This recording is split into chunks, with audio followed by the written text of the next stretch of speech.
Kapag bumahan sa mic, ginunguya pati kurton.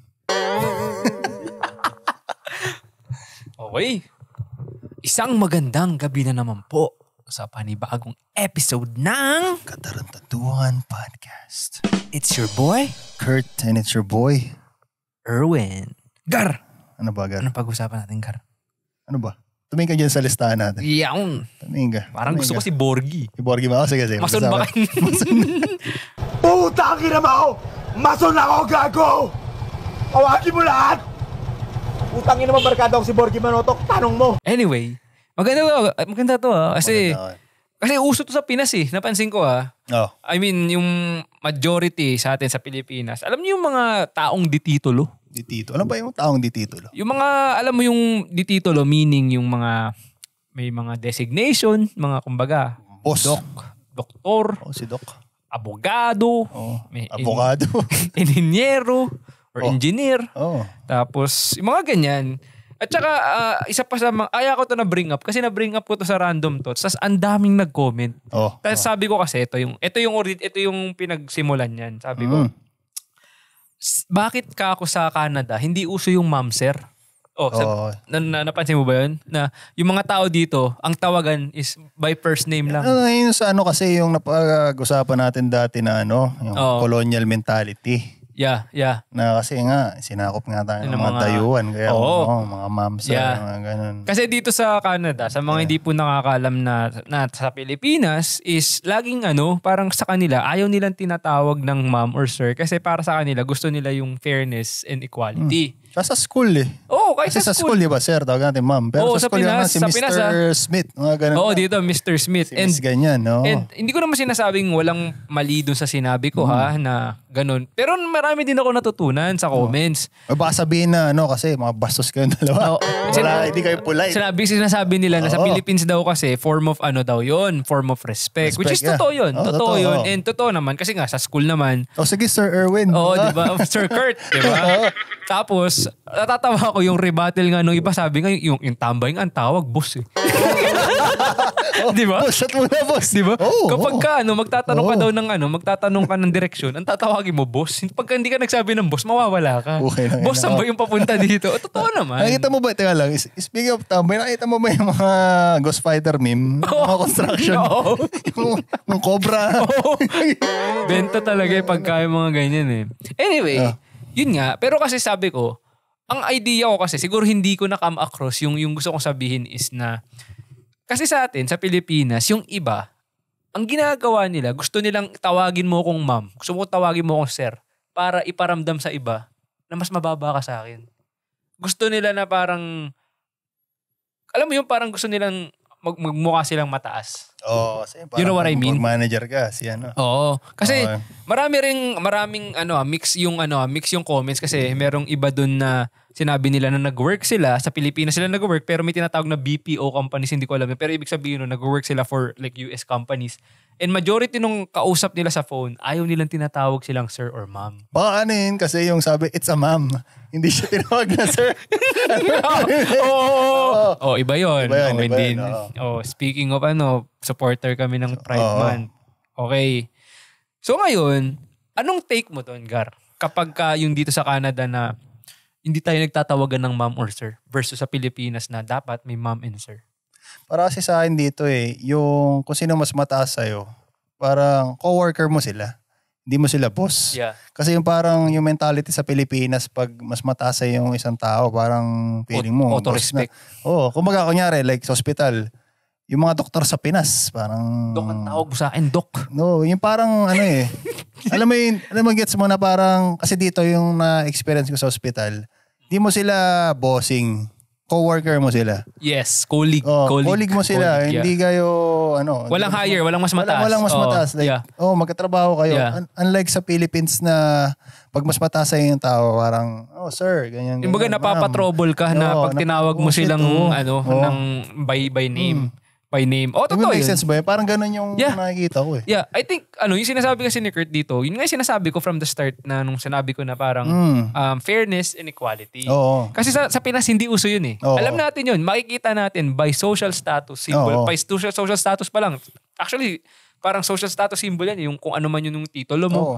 'Diba? Na parang pagtawag sa'yo, sir ganyan, sir ganun. Pero hindi namin dinidisregard yung mga titulo. In-earn nyo yan eh. Oo, in-earn nyo yun eh. Totoo yun. Kumbaga, yung pinag-uusapan lang namin ni Aaron, yung parang culture aspect ng pagtatawag ng ma'am and sir. Ang daming nagagalit sa TikTok din kasi sinasabi nila, well, Canada yan, Pilipinas to. Parang ganun. Ibig ko sabihin, ang natatawa kasi ako, Gar, yung ibang tao sa nagko-comment, sobrang close-minded. Alam mo yung nagpo-provide ka ng awareness kasi ito yung may mali sa atin, may parang may mali sa Pilipinas. Yung aspeto ng unfair, yung parang inequality tsaka hindi fair ng mga tao. Kaya ako siya binibring up. Para magkaroon lang ng awareness yung tao na okay, ganun pala.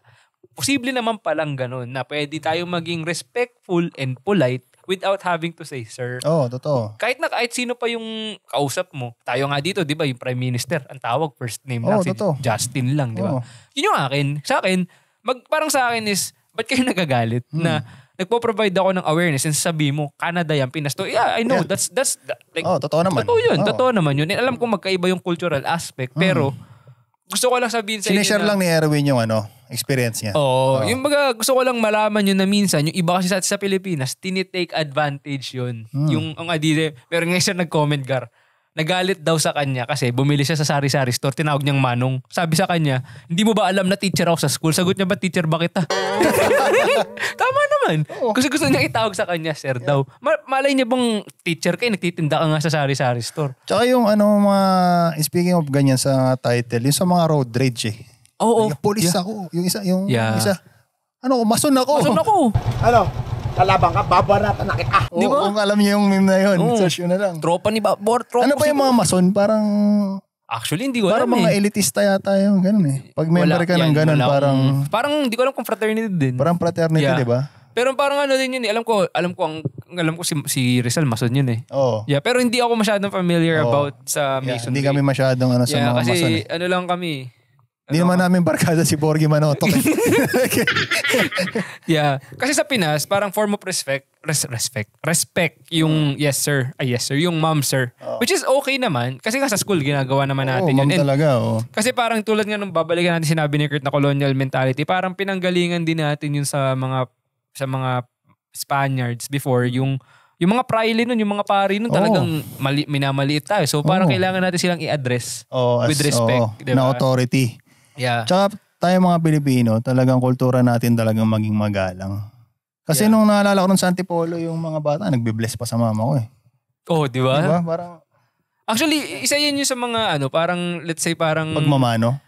Nagkaroon ako ng, hindi naman identity crisis sa ganyan. Hindi ko alam kung yun yung tamang word. Pero identity crisis. Nagka-crisis ako sa ganyan kasi sinabi ko kay mama nun, bata pa ako nun eh, parang siguro mga 10, 11. Sabi ko, hanggang kailan kailangan ko laging magmano sa kahit na sinong random na taong nakikita ko sa party?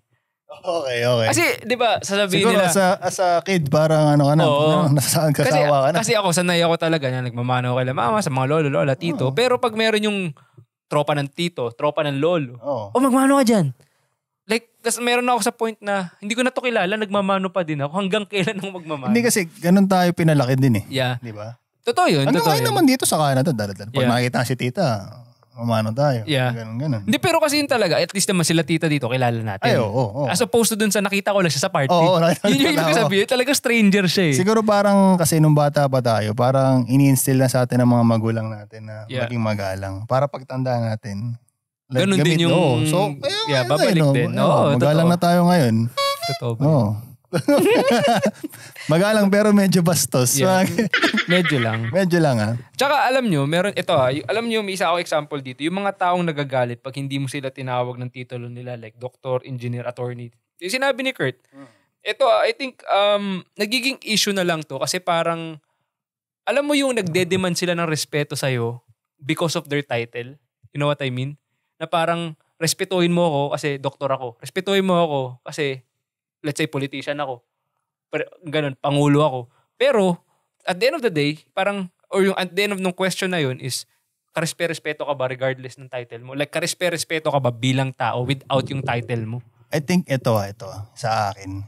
Kasi actually na-experience ko to sa sa hospital eh. Yes. Kasi ganito, parang pumapasok yung professionalism eh.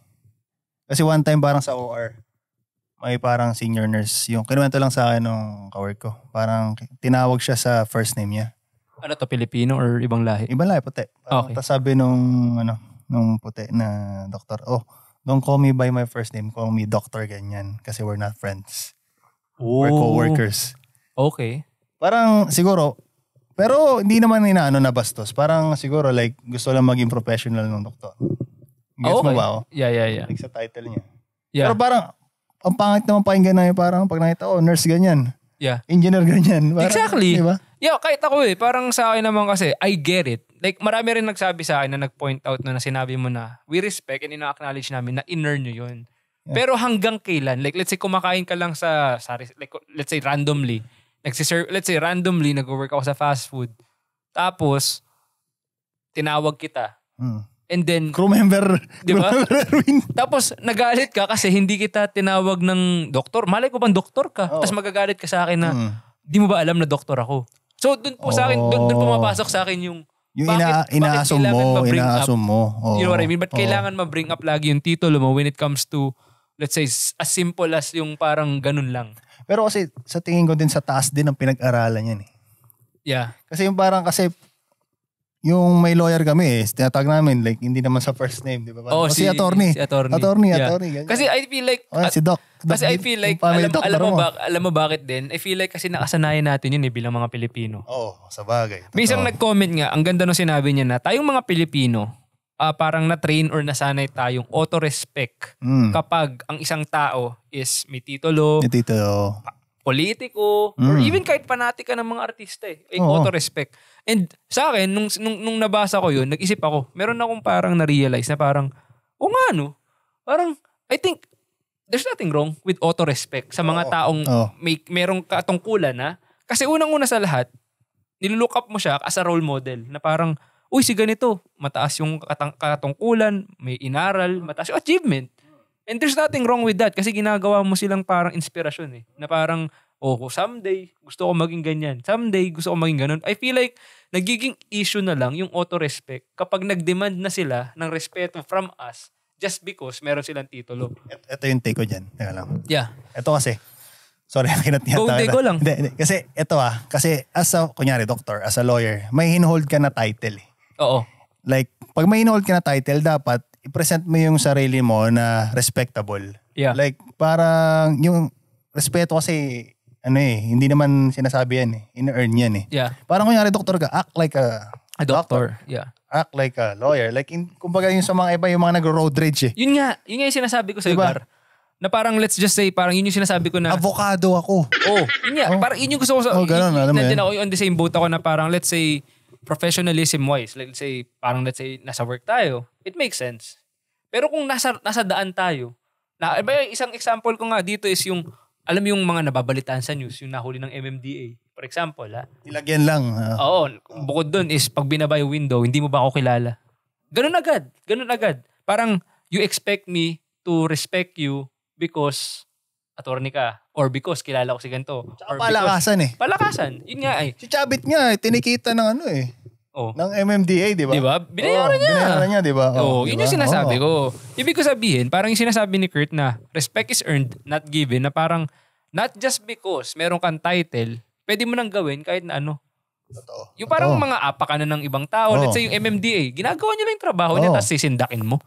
Yun yung akin parang walang masama sa title. Ikaw na nga yung lumabag sa batas, ikaw pa yung galit, di ba? At saka walang masama sa title naman. Kasi in-earn mo yan acknowledge natin, totoo yun. Pero yung mga talaga namang ginagamit lang yun para ipagyabang, manindak, or ano yung manlamang, iba yun. Magkaiba na yun Tsaka yung sa alam mo yung binaril?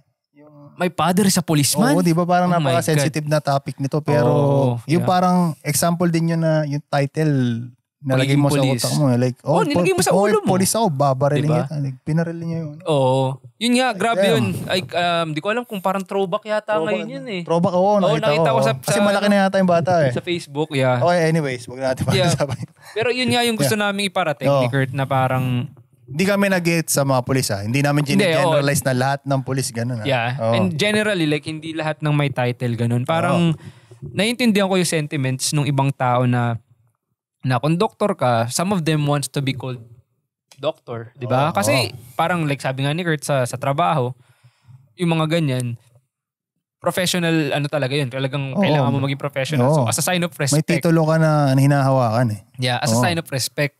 Pero at the same time, even without those, it doesn't make you any less na parang porket hindi mo sila tinawag na doc or attorney, na parang hindi mo sila nire-respeto. You know what I mean? Totoo. Kasi ibig sabihin, like, ito na lang. Alam ko naman may cultural differences, pero bakit ganun? Yung ibang country, kaya nilang mag-work on the grounds na parang kahit na doktor si ganito, ayaw niya nagpapatawag ng doktor, gusto niya by first name basis lang. Bakit hindi kayang gawin ng Pilipinas yun? Ano bang meron bang mawawala sa inyo kapag hindi kayo tinawag sa title niyo? You know what I mean? Totoo.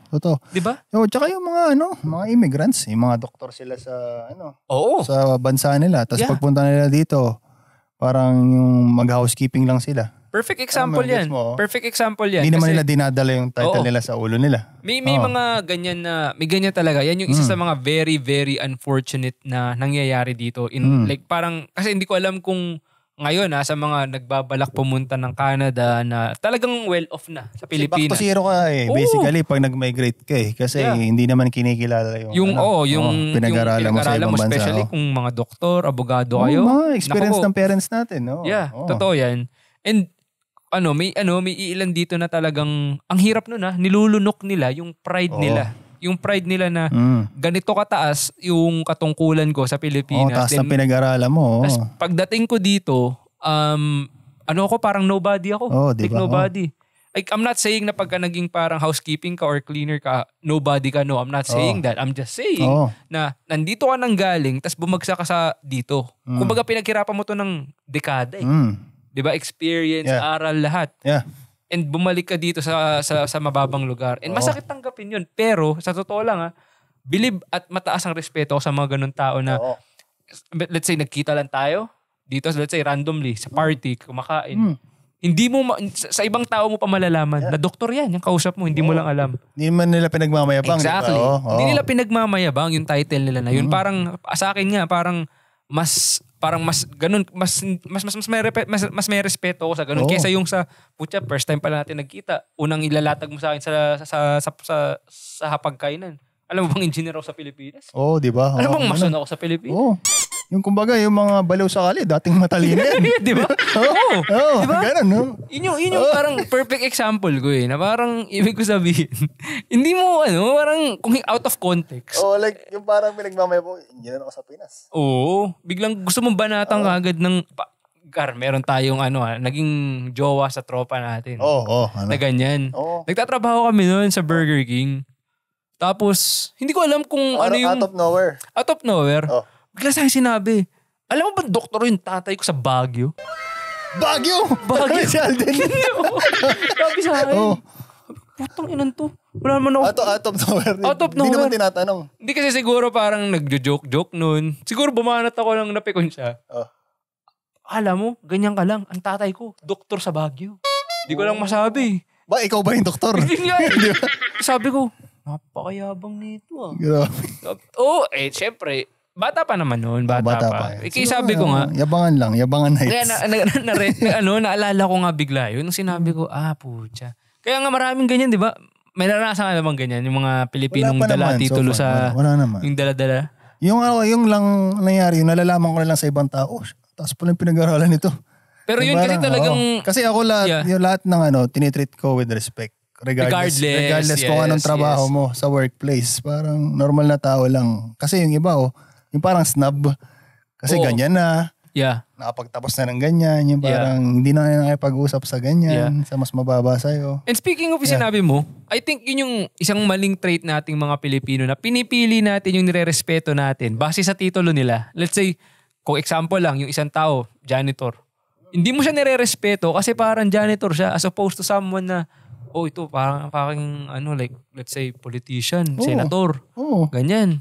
Parang kiss as may mga doktor nga sa sa ospital like kabanding nila housekeeping, nag-yosi-yosi sila dun di ba? Parang ganoon, parang tropa-tropa lang like yung, regardless kung anong pinag-aralan mo, parang tropa ka lang, alam mo. Di ba? Walang kumbaga pagka yung walang yung mga hindi mo nilalagay sa ulo mo yung titulo mo. Yeah, hindi ba pwedeng like mag-chill lang tayo na walang yabangan. Yung gano'n, yung baga kahit ba na sabihin natin na mas nakakataas ako sa buhay. Hindi ba pwedeng mag-usap lang tayo na kamusta ka? Anong kamusta trabaho, kamusta buhay, ganyan. Hindi yung lagi na lang merong issue ng hindi kita kakausapin kasi. Yung ganun. Wala ka naman pinag-aralan. Yung baga, as much as bad as it sounds. Ganun yung maraming nangyayari sa atin sa Pinas eh. Totoo, diba? Kumbaga minamata na, like, eto, I hate to say this, Pilipino ako. And I feel like I have the right to say this kasi Pilipino naman tayo, di ba? At naranasan ko sa Pilipinas to na minamata natin yung mga taong wala. Mas mababa, which is, like parang, kaya in-emphasize ko palagi katulad na lang kanina yung housekeeping na trabaho. Hindi porket housekeeping yun is sila, like mababa sila, maliit sila. Hindi. Marangal naman yung trabaho nila. Yung iba nga dyan, politiko, saan naman nanggagaling yung pera? Alam mo yun? Pumasok sa ganyan. Ayoko na pumasok dyan, pero alam na natin, di ba? Kaya yung parang yung mga mabababa kasi, ganun yung ginagawa example din sa sa Pinas eh. Parang sinasabi, mag-aral ka na mabuti kasi magiging ganyan ka. Like, so ginagawang pagtas mo, parang ginagawang bad example, di ba? Yeah. Totoo din yun. Instead na sabihin na mag-aral ka mabuti para gumanda yung buhay mo. Ginagawang mali yung example, mali yung analogy.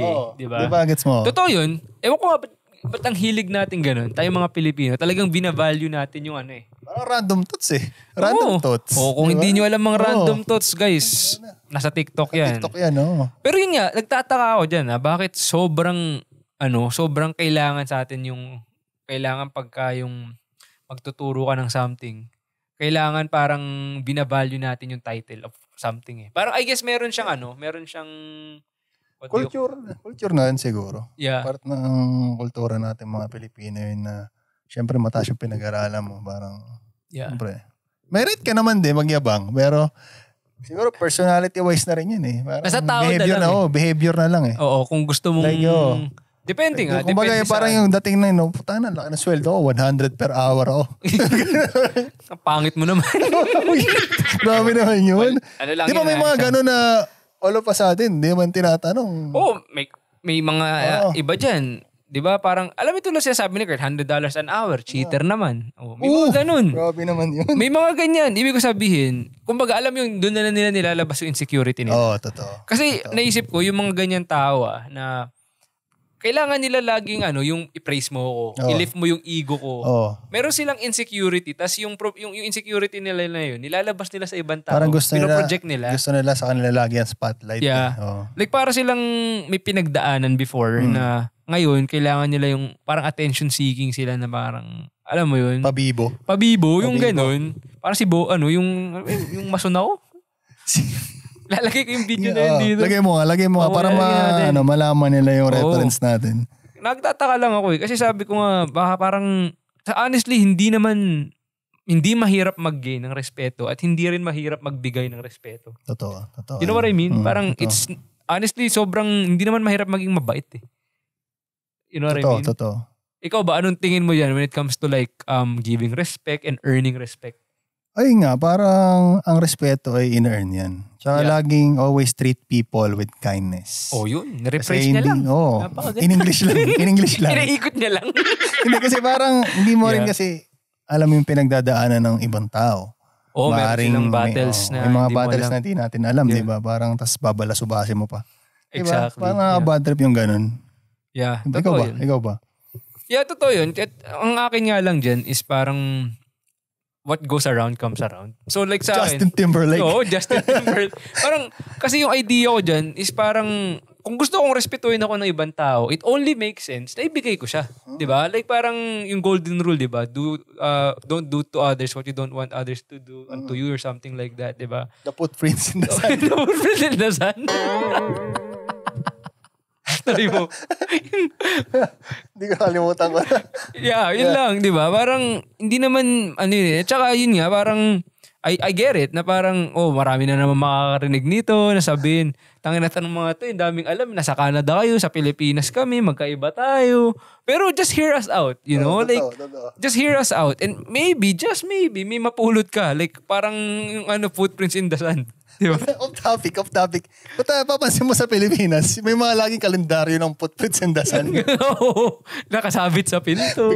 Biglang nawala ito yung ilang set ba yung footprints? Isang Di ba may dalawang set ng footprints? Oo. Pala, kwento mo nga sa mga hindi ko maalam yan eh. Alayo. Binuhat ka ni Lord. Ganun yun. Oo. Yeah. Ilan yung footprints? 15. Ang daming daliri. Hindi, nag-sidestep yun. Eurostep. Nag-Eurostep kasi. Anyway, magbigay na tayo ng moral of the story natin. Ay nga, yung moral of the story ko, ganun pa rin. Always treat people with kindness. Maibayo ko nga sa IG yun. Always treat people with kindness. Majority of the time, yung mga nag-i-status nun, yung pa yung mga balasupas yun. Tapos ang salbahe ko eh. So, actually, natatawa ako dyan. Actually, ito I'm not hating pero ang dahil ko nakikita sa mga TikTok, yung ganyan, or minsan sa Instagram, pag chinek ko yung profile nila, nakalagay lahat dun yung designation nila. Yeah. Alam mo yung mga ganun? I'm like, eto hindi ako nag-hate. Actually, I wanna discuss this random thought. So parang, minsan kasi may mga bagay na gusto mo na lang i-keep sa sarili mo. Oo nga, yung ice cream shop eh. Di ba? Nakita mo? Sa akin, ano nga ba yung Filipino restaurant. Filipino restaurant. Yung mga nasa bio nila, like, guys, alam ko may ibang matatamaan dito. Ano? May matatamaan dyan. Yung gumagawa na nakalagay doon, doctor, engineer. Haters talaga to si Erwin, sasabihin ng mga tao. Attorney. Anong pinagasgas na bio sa Instagram? Pinaka-hate na hate? Ayoko yung nilalagay nila yung mga bansang napuntahan nila. Tapos nakalagay doon BSN, which is Bachelor Science of Nursing, mga ganun. Uy, po ano. Ibig sabihin, lahat na ng credentials nila nandun. Ano to, LinkedIn? Pati manager. Naintindihan ko pa kung LinkedIn yun eh. Actually, you're not supposed to do that. Diba? Like, sabi sa school, for privacy. Diba? Parang ibig ko nga sabihin, there's like, I get it. Kanya-kanya tayo. Kung kayo minanonood na ginagawa yun, I respect you, hindi kita ginajudge. Parang LinkedIn ibig sabihin, LinkedIn is the social media for professional credentials and stuff. Yung seize the day? Ano yung ibang language nun? Yung, Seslabi. Serabi. Serabi, yung parang palinis ng mukha. Hindi, ano nga ba yung seize the day? Diba, laging 2011 usong-uso yun yung seize the day na yun. Basta yung sa French yun eh. Comme des garçons. Comme des garçons. Anyway, babalikan po tayo sa moral of the story na there's nothing wrong kung yung bio mo. Kung yung bio mo, ganun. Pero yung ibig sabihin when it comes to having titles, I think walang masama doon. Basta alamin natin na kung kailan natin ibibigay yung respeto. You know? Wag niyong idepende yung respeto just because may title. And kung may title kayo, wag niyong gamitin yun para mang-apak ng ibang tao and mag-demand ng respect. Totoo yan. Diba? Yun yung parang itatak nyo sa isip. Tsaka walang may pakialam. Sa totoo lang. Yeah. Diba? Doktor ka, who cares? Doktor ba kita? Sabi nga nila, tatawagin lang kitang konduktor kita. Oo, totoo yun. Yung konduktor ka, hindi nagpapatawag ng konduktor dyan. Totoo. Diba? Konduktor yun, may doktor din. Diba? Yung mga tambay nga, boss eh. Diba? Pagka kayo humingi ng direksyon, tatawagin mo ng boss. Kundi boss, kundi boss, pogi. Boss. Pogi, sige na. Pogi. Diba? Yun lang. Yun yung gusto namin iwan sa inyong katarantaduhan. Diba? Na hindi porket di titulo is worth the respect. Totoo and yan. Hindi lahat ng walang titulo is not worth the respect. Ibig sabihin. Nadali mo?